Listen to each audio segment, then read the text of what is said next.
Halo teman-teman, great days. Jumpa lagi dengan saya, Jonathan Kamil, biasa dipanggil Kam John. Di video sebelumnya, kita telah membahas tentang alam pikiran bawah sadar.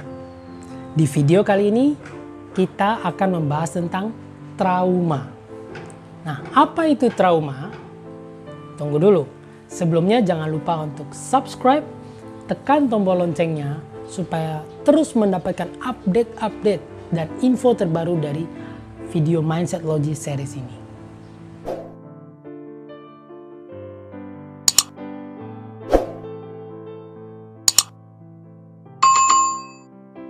Oke ya, apa itu trauma? Definisi trauma adalah respon emosional atau psikologis terhadap suatu peristiwa yang mengerikan, mengagetkan, menyedihkan, menakutkan, ataupun mengancam nyawa. Sehingga bisa menyebabkan shock, takut, sedih, ataupun depresi, gelisah yang berkepanjangan. Trauma, teman-teman, ya, banyak sekali terjadi pada anak-anak di usia di bawah 8 tahun. Ya, di usia 0 sampai 7 tahun, alam pikiran bawah sadar mendominasi 80% terhadap kehidupan seorang anak ini. Ya. Jadi, apapun yang terjadi, ya, baik itu menyenangkan ataupun tidak menyenangkan, semuanya akan diserap oleh alam pikiran bawah sadar. Yang tidak menyenangkan bisa jadi menyebabkan yang namanya trauma. Ya. Efek-efek dari trauma bisa juga menyebabkan terhadap kesehatan tubuh kita. Ya, trauma yang berkepanjangan bisa menyebabkan penyakit jantung, kanker, diabetes. Ya, depresi, stres yang berkepanjangan. Tidak sedikit trauma-trauma berat yang akhirnya menyebabkan seseorang meninggal. Oke, teman-teman. Apa hubungannya alam pikiran bawah sadar dengan trauma ini? Ya. Kita lihat ya. Salah satu tujuan dari alam pikiran bawah sadar sebelumnya ya sudah kita bahas adalah menghindari kesengsaraan atau penderitaan. Ya, kita bahas dengan contoh. Contoh pertama, trauma ketinggian. Pada saat usia muda, ya, belia nih, anak-anak, ya, kita bermain, ya kan? Naik-naik, manjat-manjat, akhirnya jatuh ke tanah, jatuh ke lantai. Sakit, nangis. Saat ini, alam pikiran bawah sadar ya, merespon bahwa ini adalah suatu kejadian yang menyakitkan. Kejadian yang menyengsarakan. Diingat terus itu, diingat terus. Berikutnya, pada saat sudah remaja, sudah dewasa, begitu melihat tempat-tempat yang tinggi seperti jembatan, ya, gedung yang tinggi, alam pikiran bawah sadar akan merefleksikan kembali kejadian yang menyakitkan di masa lalu. Ya, kamu kan jatuh dulu, sakit kan? Nah, begitu melihat tempat yang seperti ini, yang tinggi, tubuh menjadi gemeter, takut, ya. Inilah namanya trauma. Oke, contoh pertama. Contoh kedua adalah trauma tenggelam. Pada saat muda, belia, anak kecil, bermain, berenang ke kolam renang, bermain ke lautan, tidak sengaja terseret oleh ombak, ya, peristiwa nyaris mematikan, ataupun tenggelam di kolam renang, tidak bisa bernapas. Ini direspon oleh alam pikiran bawah sadar sebagai sesuatu yang lagi-lagi adalah penderitaan.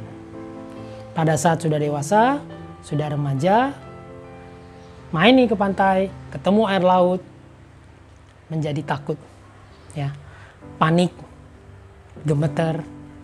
Nah, ini contohnya teman-teman. Jadi alam pikiran bawah sadar itu berusaha membuat kita menghindari penderitaan atau yang menyakitkan. Nah, dalam dua hal ini kan, yang pertama ketinggian, yang kedua adalah tenggelam. Ya, ingin menghindari kedua hal ini, makanya itulah respon yang diberikan kepada tubuh kita, yaitu kita menjadi takut, gemeter, ya, seperti itu. Oke. Contoh ketiga adalah trauma bencana alam. Bencana alam seperti gempa bumi, longsor, banjir, ataupun kebakaran. Misal nih, seorang remaja terperangkap dalam satu rumah. Tiba-tiba terjadi kebakaran ya, atau longsor lah ya katakan. Mengalami suatu peristiwa yang hampir merenggut nyawanya. Nah, di sini terjadilah trauma itu, teman-teman. Lagi-lagi alam pikiran bawah sadar meresponnya, merekam hal ini sebagai suatu kejadian yang menyakitkan. Jadi nanti ke depannya pada saat anak muda ini mengalami suatu hal yang mirip-mirip, ya, maka alam pikiran bawah sadar akan mengingatkan, ini loh pernah kejadian seperti ini. Jadi tubuh efeknya yaitu takut, gemetar, panik, bahkan kalau parah bisa sampai pingsan.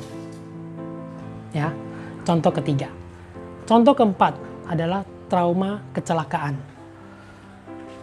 Kecelakaan dalam hal mengemudi, misalnya sebagai pengemudi ataupun sebagai penumpang. Ya. Mengendarai kendaraan, lalu terjadi benturan, tabrakan hebat. Alam pikiran bawah sadar lagi-lagi menganggap ini sebagai suatu hal yang menyakitkan.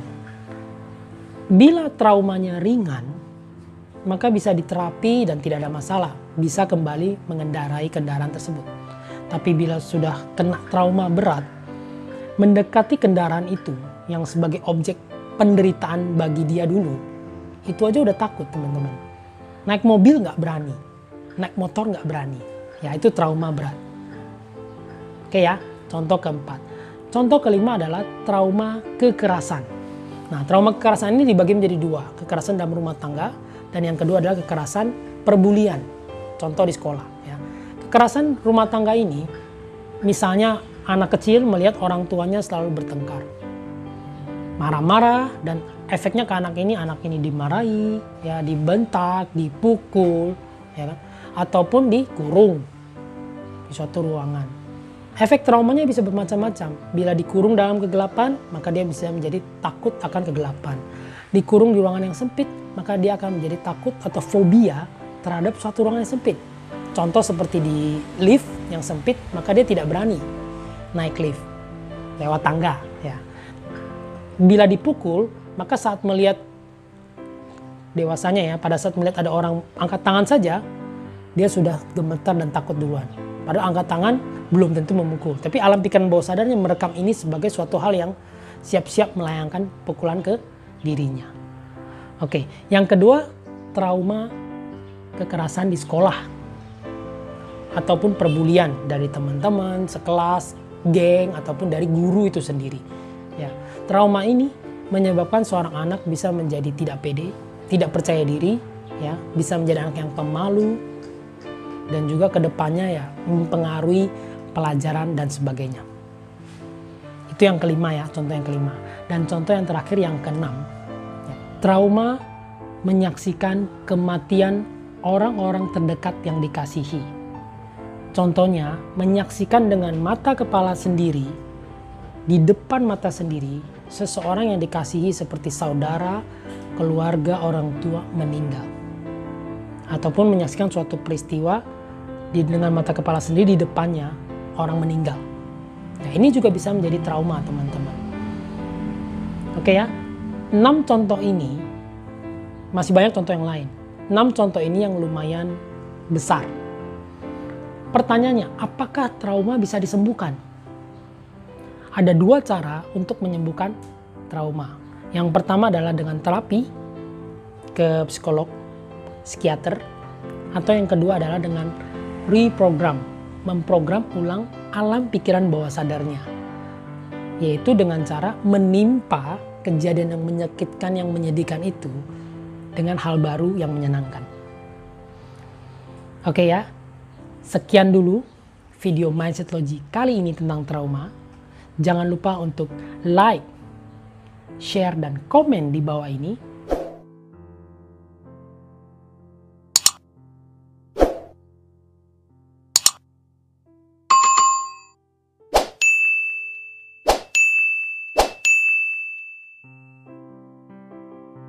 Tersedia link yang teman-teman bisa akses untuk lebih mengetahui tentang Mindset Logi. Apa itu Mindset Logi? Subscribe, tekan tombol loncengnya. Sampai jumpa di video berikutnya. Stay tuned.